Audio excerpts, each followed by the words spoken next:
Às vezes, nós estamos tão perdidos no caminho que estamos seguindo, que os sinais que estão indicando aonde estamos não são nem observados. A gente está tão perdido, e o pior é que às vezes ficamos num looping, voltamos no mesmo ponto e não percebemos que estamos fazendo a mesma coisa de novo, e vamos ter o mesmo resultado novamente. E nós entramos dentro de um círculo, né? Ou um circuito vicioso, em que nós não percebemos os dias, os anos passando, a idade nossa passando, e nós não conseguimos nos libertar daquilo, e tornamos-nos escravos de nós mesmos. E acaba sendo cíclico as coisas ruins na nossa vida. E parece que o sucesso, ele é algo muito distante, às vezes até palpável, mas nunca alcançado.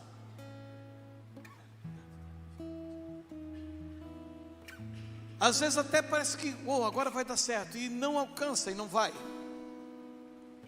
E nós, como seres intelectuais, inteligentes que somos, nós temos consciência de quando tudo está pleno. E às vezes essa consciência ela é tão profunda que vem em nós até a insegurança de que comece a dar errado de novo. Porque nós temos o hábito de não mudarmos de atitude. Nós temos o hábito de não rompermos com as coisas que estão nos prendendo. Inclusive, a coisa mais sábia que uma pessoa pode fazer na sua vida é identificar o ponto aonde ela regride, o ponto onde ela volta. Ela identificar se não está acontecendo a mesma coisa de novo. E muitos de nós não nos dispomos a romper com o que está errado, não nos dispomos a romper com um ciclo vicioso, sabe, da ignorância, da mentira, da falsidade, da traição, da ira. Decidimos não romper porque nossa cabeça, nossa mente, ela é tão fraca ao ponto de acharmos que eu sou assim. Eu não estou falando de uma evolução no sentido de que o ser humano está evoluindo como ser que é. Não estou falando de uma evolução no sentido de uma reencarnação, que você veio de um estado, agora você vai para outro estado. Mas eu estou falando do que Paulo descreveu na carta aos Romanos, no capítulo 12, versículo 2. E não vos conformeis com este mundo, mas transformai-vos pela renovação da vossa mente. Paulo, quando escreve a Romanos, no capítulo 12, no versículo 2. E não sede conformados com este mundo, mas sede transformados pela renovação do vosso entendimento, para que experimentei qual seja a boa, agradável e perfeita vontade de Deus. Aqui encontra-se um segredo. Para você acessar a plenitude dos planos de Deus, se faz necessário renovar a mente.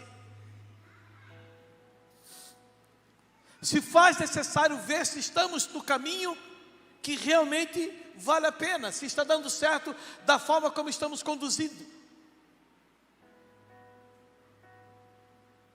E já diz o ditado, né? Se você faz a coisa errada, o resultado será errado. A frase que Albert Einstein usava, e segundo o que eu vi esses dias, não foi ele quem disse, então para mim não faz diferença, para mim importa que eu conheci essa frase através dele agora, então. E a frase diz o seguinte: burrice é fazer tudo igual todos os dias e esperar resultados diferentes. É quando nós não temos a capacidade, a inteligência, o poder, o domínio próprio de mudar a nossa própria sorte, decidindo mudar um comportamento. Decidindo mudar um comportamento. E os comportamentos, eles não são mudados por causa de altivez, orgulho, prepotência, ou pior de tudo, burrice. E por insistirmos no mesmo modus operandi, os resultados serão os mesmos que antes. Sempre será daquele jeito, porque nós insistimos numa ignorância de uma verdade, sabemos que vamos fazer, vai dar problema novamente e continuamos do mesmo jeito.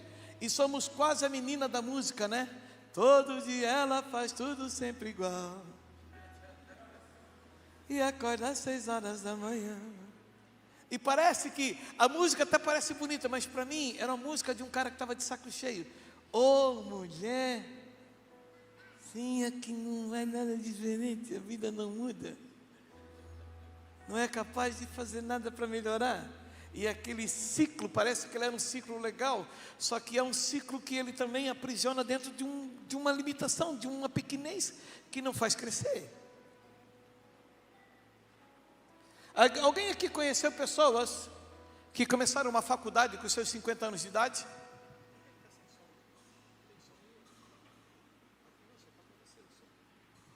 Esperto, o som só está para o Rodrigo, para o povo não está saindo som nenhum. Legal, Rodrigo, estou ouvindo você. Legal. Agora sim. Fazia nem sentido tu estar tocando para ti, né? No mínimo com a tua namorada, cadê ela? No mínimo para ela, daí sim, agora para ti mesmo. Faz assim. Cadê ela, meu Deus do céu? Ah, tá lá. No mínimo para ela, diga. Então põe um fone de ouvido lá nela e toca.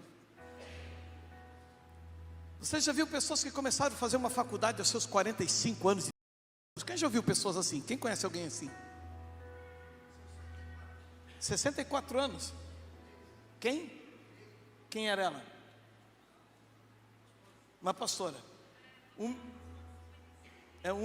meu tio, que já partiu com Jesus, ele começou a faculdade de Direito com 51 anos, e ele formou-se e ele se tornou juiz classista, com 51 anos. Sabe por quê? Não é porque não tinha o que fazer na vida, é que ele chegou num ponto da vida que ele disse, cara, eu tenho muito mais para dar, eu posso fazer mais, eu posso evoluir, eu posso crescer, eu posso desenvolver em mim algo novo, eu posso. E tanto que isso é bíblico que o apóstolo Paulo declarou, cresçamos e prossigamos a crescer até chegarmos à estatura de varão perfeito, tal qual é Cristo Senhor. E alguém vai lá e põe o dedo no botão do teclado e aumenta para mim, por favor. Porque eu não estou ouvindo você aqui. No sangue de Jesus tem poder, irmãos, por favor. Alguém preste atenção no que eu estou falando. Mas aqui não tem. Agora pode baixar, agora ficou exagero, cara. Baixa um pouquinho para baixar mais um pouquinho. Ficou bom, agora ficou bom. Me perdoe, irmão, mas é que assim, eles deixam a gente mal acostumado, viu? Eles que são culpados, eu digo. Ele manda mensagem para mim de detalhe, pastor, é você que vai ministrar? Então eu vou lá tocar para você. Ele que é culpado. Então essas pessoas, elas simplesmente decidiram mudar a história delas.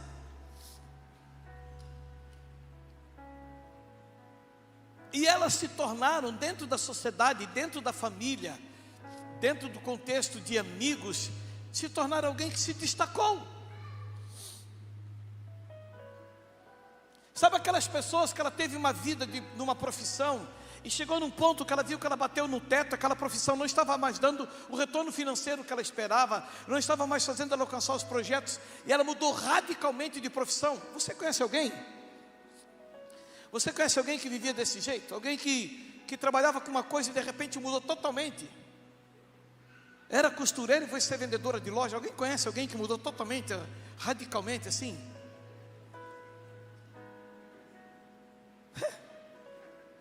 Aqui, ó. Você está entendendo? São pessoas que elas decidiram ir além daquilo que elas já alcançaram. Elas decidiram passar por uma metanoia. Metanoia é uma palavra grega, né? Metanoia é grego. Ela fala, metanoia quer dizer mudança de mente.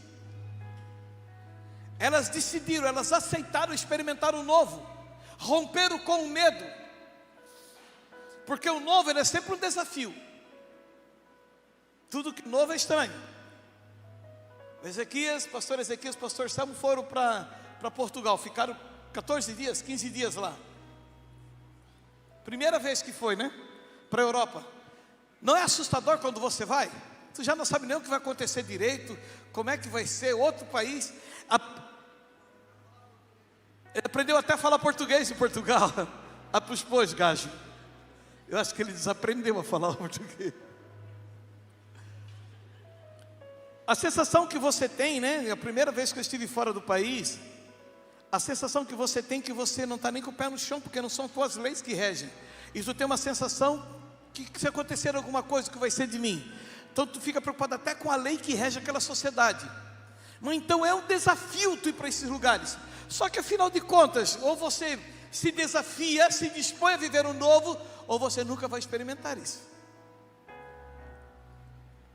Você nunca vai experimentar.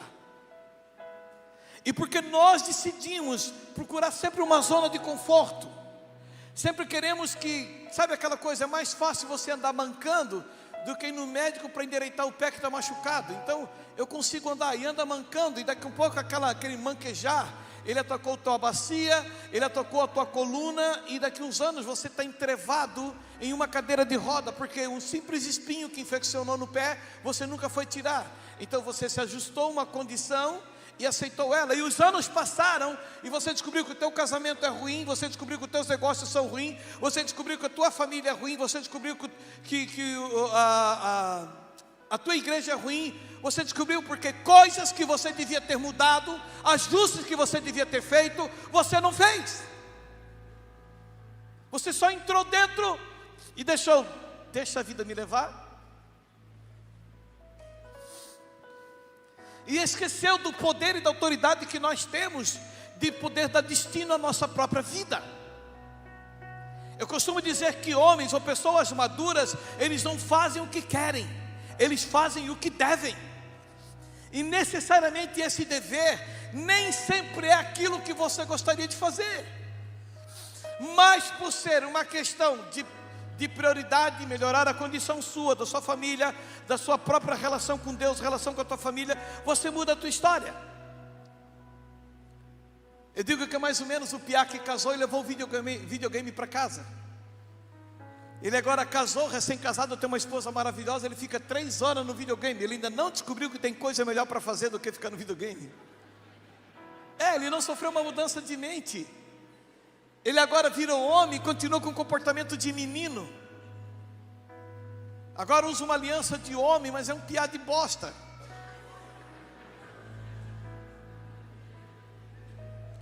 Ah, pastor, mas não fica namorando o dia todo. Ô, cabeção, que você acha que casamento é só ficar fazendo sexo? Casamento é conversa, é disposição, é companheirismo, é amizade, é parceria, é estar junto. Ou você não entende que isso está te roubando do propósito do casamento?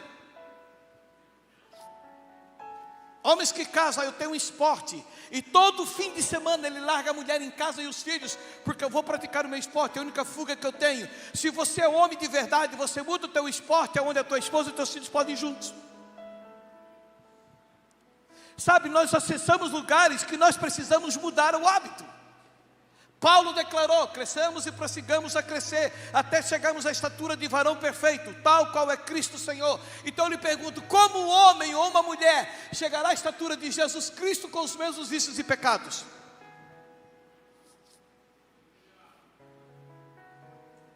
Nós vamos ter que abandonar coisas pelo caminho que a nossa carne deseja, que o nosso costume cultural diz que é permitido ou permissivo. Vamos deixando coisas pelo caminho para que possamos chegar à estatura de Cristo, ao ponto de que homens apaixonados e mulheres apaixonadas por Jesus já não têm mais importância com as coisas da terra, só se preocupam com as coisas eternas. Eles já entraram num lugar que sabe que tudo que é terreno é passageiro, é uma questão de tempo que eu vou perdê-los, todos. Mas ainda tem pessoas que sobem no altar e ainda só pregam fortuna, porque o coração delas ainda está no mundo corporativo, onde ela ganhava dinheiro e gastava dinheiro. Se não houver uma mudança de mente, nós não conseguimos viver o ambiente que acessamos. Porque tudo que Deus fez tem leis, tem regras, tudo que Deus fez é estabelecido por regras. O casamento, por exemplo, o casamento é criado por Deus, e Deus fez o casamento e Ele criou leis que regem o casamento. Ora, quando Deus fala com Moisés: eu quero tabernacular, eu quero habitar com vocês, eu quero um tabernáculo, eu quero que faça uma tenda, um tabernáculo para mim, eu quero morar no meio de vocês. E Moisés disse: uau, então nós vamos fazer uma casinha, Senhor. Ele disse: não. Até da própria casa Deus deu regras, deu até as medidas do tabernáculo. E talvez alguém pense: bom, Deus quer um pouco mais de luxo, Ele quer ouro na casa dele, Ele quer prata, Ele quer púrpura, Ele quer madeiras de acácia. Então tudo bem, Ele é Deus, então que a barraca dele seja mais luxuosa que a nossa. Então se fosse só isso, Deus tinha parado nos elementos que construiriam o tabernáculo. Mas Ele não para aí. Ele constrói o tabernáculo e diz: agora eu crio regras para vocês entrar no tabernáculo. Ele cria regras para entrar no tabernáculo para o povo. Aí todo mundo: então todo mundo pode entrar. Disse: não, pera, agora eu tenho regra das regras para poder entrar no Santo dos Santos, que agora são só os sacerdotes. E Deus planifica tudo para que o homem possa viver agora a presença dele. E se eles não tivessem feito segundo o que Deus havia pedido, Ele não se manifestaria no meio deles. Tanto é que quando é construído o tabernáculo, a presença de Deus, ela era tão fantástica no meio daquele povo, que durante o dia uma nuvem cobria o sol, e durante a noite uma coluna de fogo se acendia em volta do arraial de Israel. Porque Deus disse: eu vim tabernacular. Eles obedeceram a voz de Deus, seguiram as regras, o plano que Deus tinha estabelecido, cumpriram o que Deus tinha mandado, e Deus pôde morar no meio deles como nunca havia morado antes ainda. Nunca os hebreus haviam experimentado a presença de Deus no meio do arraial daquela forma. Deus estabelece regras. Quando Nicodemos fala com Jesus, Jesus estava falando da nova vida, e Jesus disse assim: olha, necessário é nascer de novo para entrar no céu. E Nicodemos olha, sendo ele um homem ancião da sinagoga, um homem inteligente, estudioso da palavra, da Torá, ele diz: Senhor, como posso eu ser um homem velho, voltar para o ventre da minha mãe? E Jesus estabelece regras agora para Nicodemos: não, Nicodemos, necessário é nascer da água e do Espírito. Necessário é você conhecer a verdade que eu prego, e conhecereis a verdade vos libertará. Quando você conhecer a verdade que eu prego, o teu espírito será conectado com o meu, e você viverá a plenitude do que eu estou lhe propondo. É o que nós chamamos de dar crédito à palavra. Cresçamos e prossigamos a crescer até chegarmos à estatura de varão perfeito. Isso é tão fantástico ao ponto de que as pessoas em volta de nós, nossos amigos, o nosso cônjuge, os nossos familiares, os colegas de trabalho, eles vão começar a olhar para você e ver que aquele merda daquele cabeça dura mudou a cabeça. Agora ele parece que transformou, agora ele é um homem de verdade, conversa serenamente com as pessoas, é educado a tratar com as pessoas, se tornou intelectual nos seus negócios, porque ele decidiu passar por uma mudança de mente. Ele aceitou a proposta da palavra.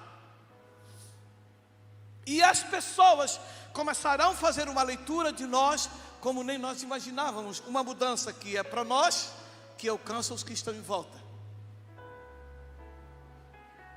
A Bíblia Sagrada não fala que Jesus pregou para aqueles soldados romanos que o mantinham seguro na cruz, um deles que enfiou a sua lança no lado dele.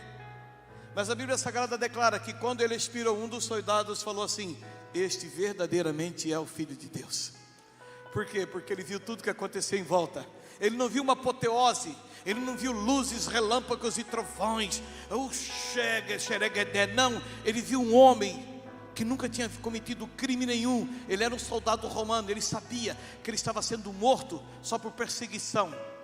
Não havia crime nele, não havia dolo.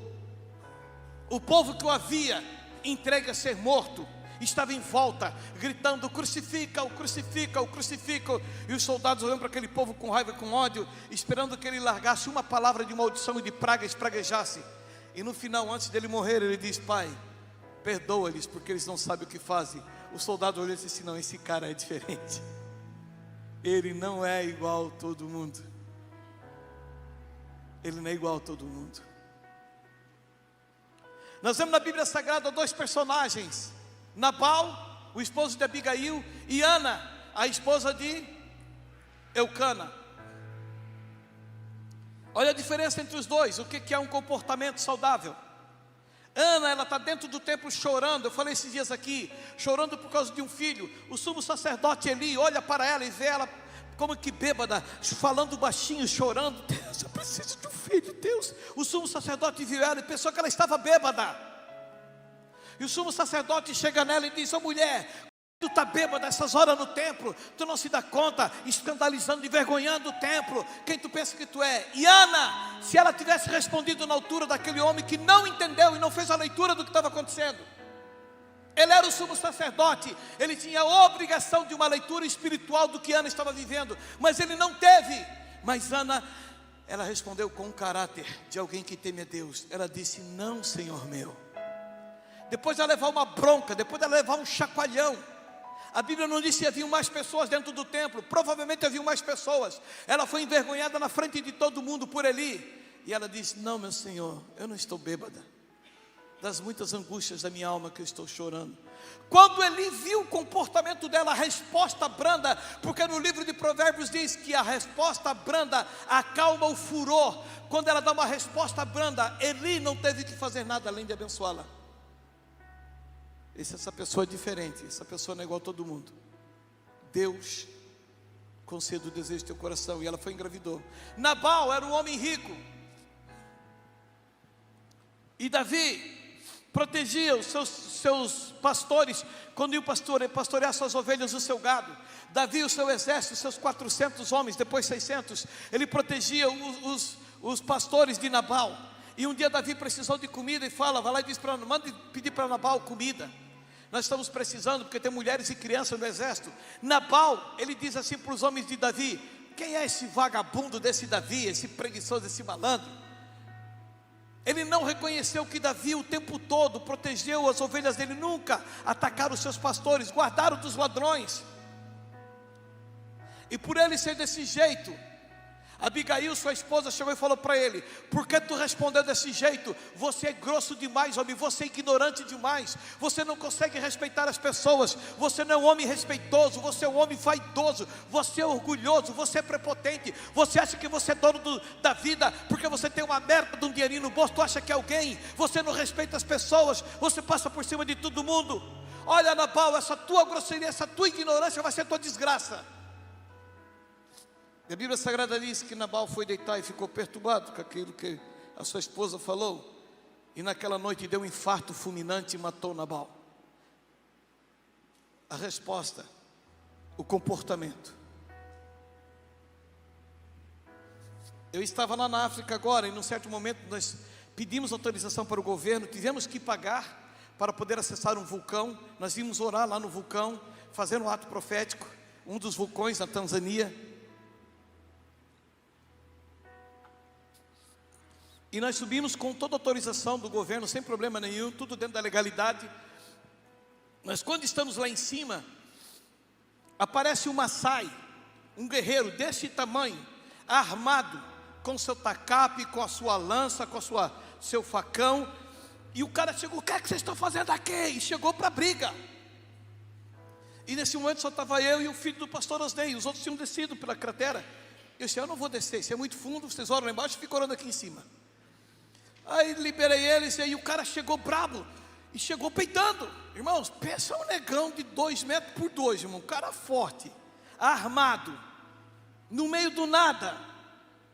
E ele chega: quem é que vocês pensam que vocês são? O que é que vocês estão fazendo aqui? O que é que vocês querem? Aí o filho do pastor Osnei, que estava comigo, o Natanael, ele sabiamente, ele sabia falar a língua deles, o Swahili, e ele olhou para o homem. Depois o Natanael falou para mim o que falou, né? Ele falou assim: calma, Senhor, eu sei que o Senhor é um ancião e eu devo respeitá-lo, e eu jamais desonraria o Senhor, só gostaria que o Senhor falasse calmo comigo. O que o Senhor deseja? Quando o Natanael deu essa resposta, o valente, o guerreiro, ele desarmou. O que vocês estão fazendo aqui? Ele mudou.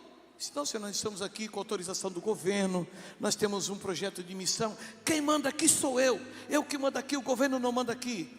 Então o Senhor nos perdoe, nós não sabíamos que era o Senhor que mandava, o governo nos autorizou, nos liberou para vir aqui. Eu vou falar com eles. Não, o Senhor fica à vontade, só quero que o Senhor nos perdoe, mas nós não sabíamos que o Senhor era quem cuidava daqui. E eu orei, comecei a orar, e o cara saiu correndo. Agora, se a resposta daquele menino fosse diferente, o que teria acontecido? Você sabia que muitas pessoas, a única Bíblia que eles vão ler na vida inteira vai ser a tua própria vida? Os teus funcionários, os teus clientes, os teus colegas, a única Bíblia que eles vão ler você, a única vez que eles poderão ver falar de Deus vai ser através da tua atitude. Sabe quando você se permite ser diferente? Sabe quando você se permite perder para não envergonhar o nome de Cristo? Sabe quando Jesus falou assim, ó, se alguém te pedir a capa, lhe dê até a túnica. Se alguém quiser que tu caminhe 1 milha, caminhe 2 milhas com ele. É como se Cristo falasse assim, ó, pare de ser tanto humano. Pare com essa tua humanidade louca, desvanecida. Essa humanidade que parece que você diz, eu sou assim, eu nasci assim, eu vou morrer assim. Então você é um idiota. Você não tem o poder de assegurar que você está crescendo e melhorando. Será que nós não podemos permitir uma mudança de mente, uma mudança de comportamento? Será que nós vamos ficar no mesmo modus operandi a vida toda? Nós sempre queremos arrumar alguém para falar mal, para murmurar da vida de alguém. Uma vez uma jovem engravidou e o pai veio desesperado, pastor, minha filha engravidou, e não é namorada, o namorado abandonou e tal. Um pastor amigo meu de outro estado, ele veio falar comigo, veio para cá, eu sou pastor sobre ele, desesperado. Pastor, eu não sei o que fazer, minha filha engravidou. E pastor, eu olhei para a cara dele e disse assim, se fosse a filha de um crente da tua igreja, o que tu faria? Pastor, eu ia cuidar. Mas a minha filha é filha do pastor. Sabe por quê? Porque tem pessoas que amam procurar uma desgraça para falar mal. E a própria vida dela é uma desgraça. E ela não percebeu. Ele parou, você vai chamar a igreja e vai dizer, a minha filha errou, a minha filha tinha um namorado, ela engravidou do namorado, o rapaz sumiu na braquiara, e ela está grávida, infelizmente ela errou, ela vai ser corrigida, mas eu quero que vocês amem e cuidem da minha filha, porque ela não é a primeira e não vai ser a última, e a hora que esquecerem dela, que engravidar outra filha de outro, vão esquecer dela e vão falar mal do outro, porque são pessoas que amam a murmuração, amam falar mal. Tem os filhos do diabo que eles têm o prazer de levar uma desgraça para frente. E você sabe o que é o pior da desgraça levada para frente? É que desde que nós somos gente, desde que o mundo é mundo, quem conta um ponto, quem conta um conto, aumenta um ponto. E daqui um pouco você vai achar que o cara ali engravidou uma mulher, ela teve que sair da igreja porque estava grávida dele. E a coisa não passou de uma mera fofoca e uma murmuração, um mal entendido talvez ainda. Tem pessoas que não se permitem crescerem, evoluírem como cristão. Não se permite a sua mente começar a ter um renovo. A única Bíblia que as pessoas, teus amigos, teus colegas de trabalho, a tua família, teus pais, teus irmãos, que se não se entregarem a Cristo, estão caminhando para o inferno, segundo a Bíblia Sagrada. A única Bíblia que eles terão o poder de ler um dia é você. E nós não estamos permitindo. Nós ainda estamos vivendo uma mente retrógrada, como se nunca tivéssemos conhecido a Cristo. 2 Coríntios capítulo 2, versículo 14, abre para mim. Nós vamos até o 17. 2 Coríntios 2, 14 ao 17. E graças a Deus que sempre nos faz triunfar em Cristo, e por meio de nós manifesta em todo lugar a fragrância do seu conhecimento. Espera um pouquinho. Nos faz triunfar em Cristo, e por meio de nós manifesta. Irmão, quando você abraça alguém que está com perfume, o que você sente? O cheiro do perfume ou o nome do perfume? O cheiro. Tem umas pessoas até indiscretas, né, amiga? Que perfume bom, qual é o nome? Amanhã compra igual. Não faz isso, pelo amor de Deus, irmão. Ela comprou perfume para ela por causa do marido dela, que ela gosta. Pergunta qual é o perfume que o teu marido gosta, e compra um perfume que o teu marido gosta. Não compra o dela. É chato, tem muito a ver com identidade, perfume, né? Tem que cuidar. Mas, quando a gente abraça alguém, tu diz, meu, como você está cheiroso, como você está perfumado. Você não diz o nome do perfume. Ela está exalando uma fragrância. E esta fragrância identifica o gosto dela, do que eu gosto. E o que ele diz assim: e graças a Deus que sempre nos faz triunfar em Cristo, quer dizer, avançar, conquistar, estabelecer territórios, e por meio de nós manifesta em todo lugar, por onde eu vou passando, a leitura que as pessoas fazem, a única Bíblia que talvez muitos vão ler, é a fragrância do seu conhecimento, a presença de Deus em mim. 15. Porque para Deus somos o bom perfume de Cristo, nos que se salvam e nos que se perdem. Quer dizer, se há Cristo em mim, por onde eu passo eu denuncio o pecado. Então eu sou o bom perfume de Cristo para aqueles que amam perfume, mas também sou o bom perfume para aqueles que amam a carniça. O meu cheiro não vai deixar de ser o meu cheiro. Importa que eu passe exalando Cristo. 15, 16. Para este certamente cheiro de morte, para aquele que é para a perdição, e para a morte, mas para aquele cheiro de vida e para a vida. E para essas coisas, quem é idôneo? Quer dizer, quem é inteligente para poder entender essas coisas? 17. Porque nós não somos como muitos que ganham falsificando a palavra de Deus. Antes a falamos em Cristo com sinceridade, antes como de Deus, na presença de Deus. O que ele diz? Presta atenção no negócio agora. Aqui eu tenho 3 frascos de perfumes. 3 frascos de perfumes. Eu não sou perfumista, mas consultei os universitários e me ajudaram. Num frasco você pode encontrar o parfum, a essência pura dele. No outro frasco você pode encontrar o eau de parfum, ou água de perfume. E no outro frasco você pode encontrar a colônia do perfume. Os 3 terão o mesmo cheiro. Os 3 terão o mesmo cheiro. O que muda de um para o outro? A fixação. Alguém falou fixação? A fixação muda.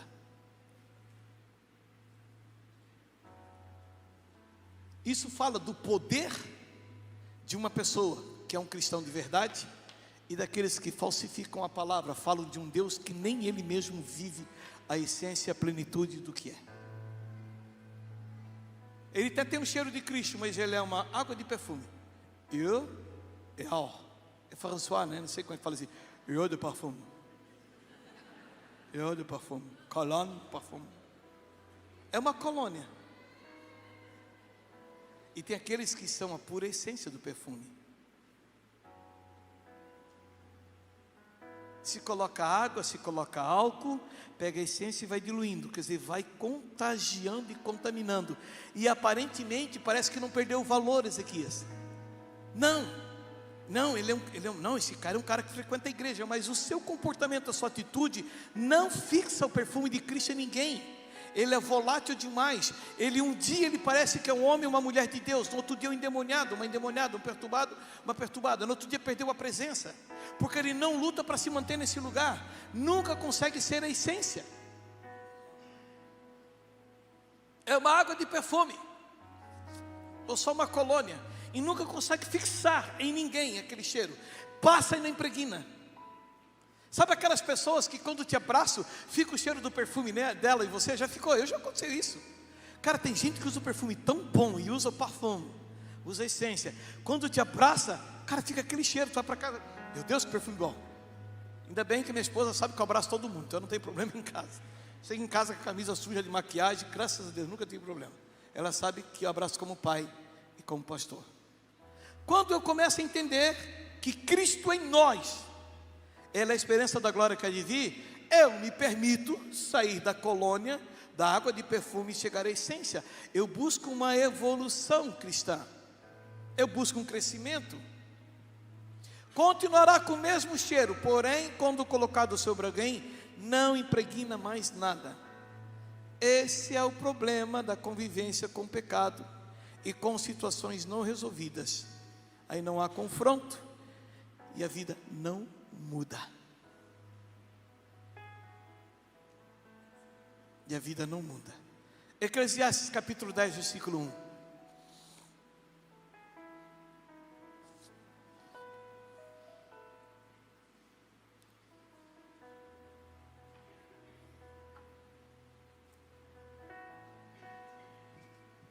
Assim como as moscas mortas fazem exalar mau cheiro e inutilizar o unguento do perfumador, assim é para o famoso, em sabedoria e em honra, um pouco de estultícia. Sabe o que ele diz? Uma pessoa que já tem conhecimento de Deus, já conhece a palavra de Deus, já conhece a vontade de Deus, mas é astuto nas suas colocações, é astuto nas suas negociações, é astuto nas suas movimentações, nunca age segundo a palavra de Deus. É como alguém que tinha um bom perfume, entendeu tudo, mas as moscas caíram e morreram dentro. Mosca fala do espírito de Belzebu. Belzebu é o espírito da mosca. A mosca, ela é lidada na Bíblia Sagrada como um espírito imundo que rouba da mente das pessoas a palavra. Então alguém que já conheceu a verdade, já teve um relacionamento com Deus, volta agora a ser astuto de novo como ímpio. Belzebu tomou conta da sua mente, o seu bom perfume agora foi contaminado e perdeu a essência. É o que nós chamamos de desviados da doutrina. No outro texto, Paulo chama de filhos de Belial, a saber, filhos do diabo. É que também a gente fala Belial, fica bonito o nome, né? As pessoas não sabem quem está falando, é do capeta, mano, do cão. Sabe quando nós começamos a nos preocupar, o que tem saído de mim, o que eu tenho exalado e por onde eu tenho passado? As pessoas, elas conseguem notoriamente falarem que havia um homem e uma mulher de Deus naquele ambiente e que nada vem denigrir o teu nome. Sabe quando você fala de Jesus para alguém, mas o teu comportamento prega contra aquela verdade que você anunciou? Sabe quando nós apresentamos, diante de qualquer situação, num comércio, uma negociação, como um homem e uma mulher de Deus, mas depois do nosso comportamento nós traímos quem confia em nós, por causa do nome de Cristo que carregávamos?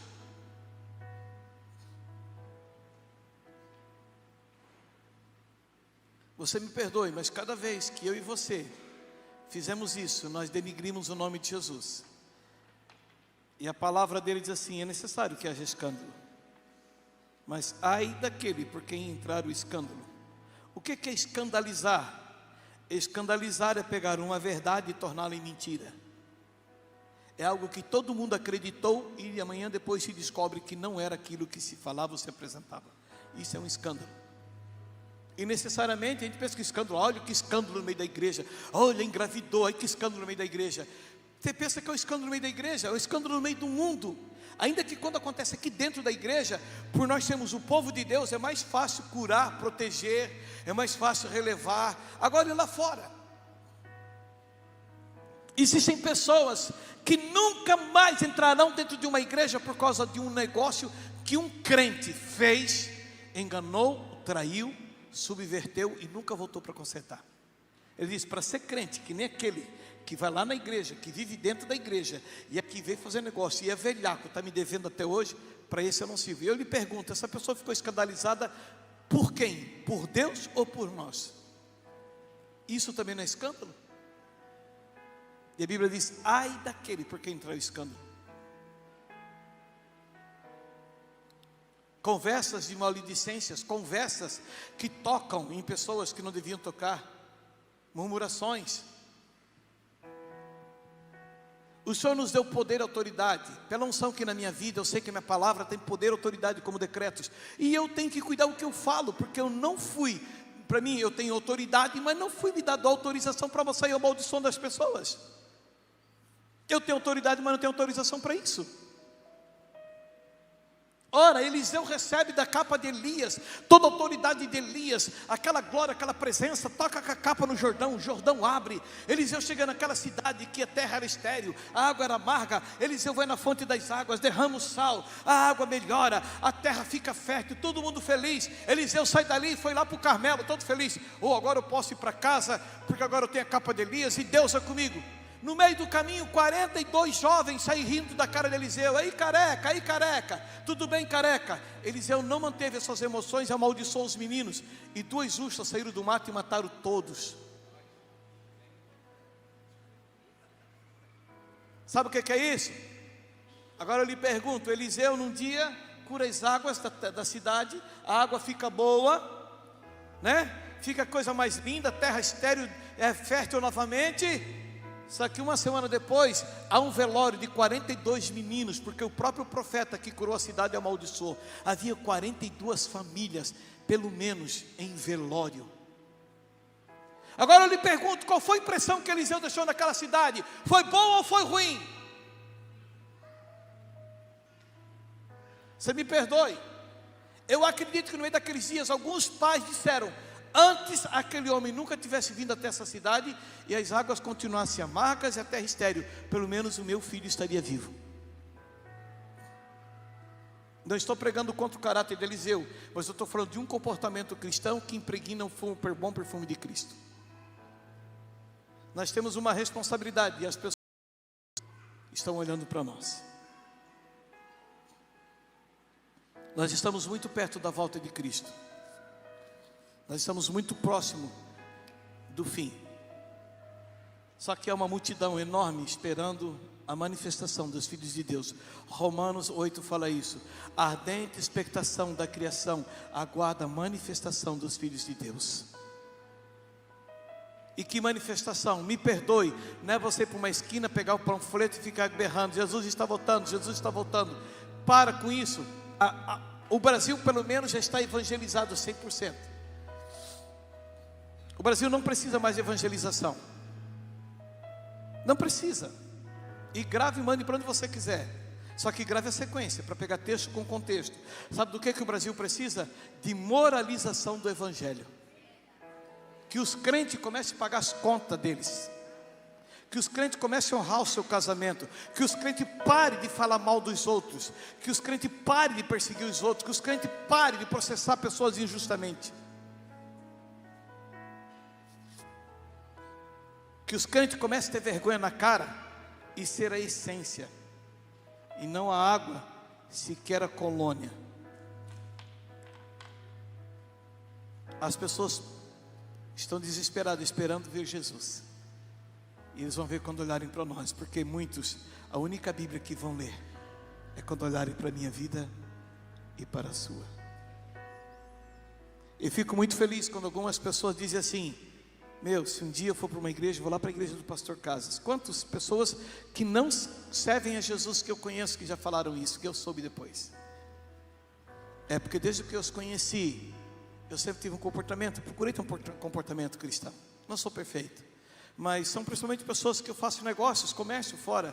Todos eles, de tudo que eu falei, de todos os compromissos que assumi, eu honrei. E eles sabem que eles podem confiar. Não é porque eu sou bom, porque eu tenho o nome de Jesus que eu carrego, e eu preciso honrar o nome de Jesus. E às vezes a gente até perde, né, pastora Rose? A gente perde para não vergonhar o nome de Cristo. Olha, para não sair falando mal, porque não vai falar da Rose, vai falar de Jesus, porque sabe que eu sou uma pastora. Então, se eles falassem de mim, não tem problema, agora vão falar de Cristo, então não vou permitir. Eu perco, mas por favor, eu sou a essência, eu não sou algo misturado. É o que nós chamamos do caráter de Cristo. Talvez tu diga: pastor, mas a gente também ser crente e não ser bobo. Peraí, não sei o que tu quer dizer que é ser bobo? É usar a mesma arma do diabo para combater as forças do diabo? Isso é ser burro. Pedro, quando puxa da sua espada, que era uma arma feita por homens, ele puxa da sua espada e taca na orelha do soldado romano de Malco, e ele, no pescoço ele largou a espada. Não foi na orelha. E Malco era um guerreiro, um soldado. Ele se esquiva e a espada pega na orelha, arranca a orelha de Malco. Jesus coloca a orelha no lugar. Jesus olhou para Pedro e disse assim: Pedro, cara, se eu quisesse as armas do homem, cara, eu seria ferido por elas. Porque quem com ferro fere, com ferro seria ferido. Se tu continuar usando a grosseria humana estará sobre você. Para, Pedro. Pedro, se eu orasse agora ao Pai e pedisse, Ele mandaria 12 legiões de anjos e acabava com tudo. Jesus disse assim: minhas armas são espirituais, Pedro, e eu tenho poder. Eu liberar um decreto agora acontece. Só que eu não vim para isso. Eu vim para que as pessoas conheçam o Pai. Eu acredito que um dos soldados que estava segurando Jesus na cruz foi um dos que foi prender ele também. Que o cara no final disse: não, espera um pouquinho. Alguém que tem esse tipo de comportamento, ele é a essência do próprio Deus. Ele carrega a presença do Deus vivo. Os crentes precisa voltar a ser cristão de verdade. Não dá mais para ser só uma água de cheiro em nenhuma colônia, ainda que carregue o perfume dele, mas não está impregnando mais nada em ninguém. Muito pelo contrário, quando você compra um perfume muito gostoso, que ele é falsificado, dá uma raiva, porque tu coloca dali 1 hora, não tem mais cheiro nenhum. Joguei dinheiro fora. Agora quando você encontra algo que é uma essência, e legal é o seguinte, que a essência, além dela durar no seu corpo, ela dura muito tempo, que tu não precisa usar demasiado. 2, 3 xiringadinhas. Eu quero encerrar minha palavra dizendo que se nós pararmos de viver com o pecado e começarmos a conviver com a santidade, nós vamos crescer ao ponto de chegarmos à estatura de varão perfeito, tal qual é Cristo Senhor. Eu diria que é a igreja que Jesus vem buscar. Eu falaria que a 8ª igreja, do meio das 7 de Apocalipse, ele tem a 8ª igreja, aquela que é santa, que anda segundo o seu princípio, a sua palavra. Aquela que, ainda que sofra todas as tentações na carne, nos olhos, no corpo, na sociedade, ela se mantém firme na palavra. Ela ainda é um representante legal de Cristo. Aonde o crente não é um estereótipo, não é uma faula, uma roupa, umas vestes ou uma máscara. Ele é uma vida. Porque por mais que você não acredite, o mesmo Jesus que está olhando você nas calçadas, Ele está lá embaixo do chuveiro te vendo do mesmo jeito. Eu diria que um homem bom, ele não junta um papel na rua quando os outros estão olhando. Ele junta um papel aonde estiver jogado fora do lugar, ele coloca no lugar. Ah, mas não foi eu que joguei, não foi Jesus quem pecou.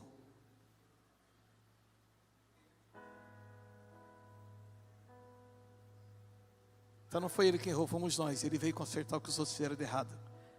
Bem-vindo ao mundo dos cristãos, arrumar o que os outros erraram. Romanos 8.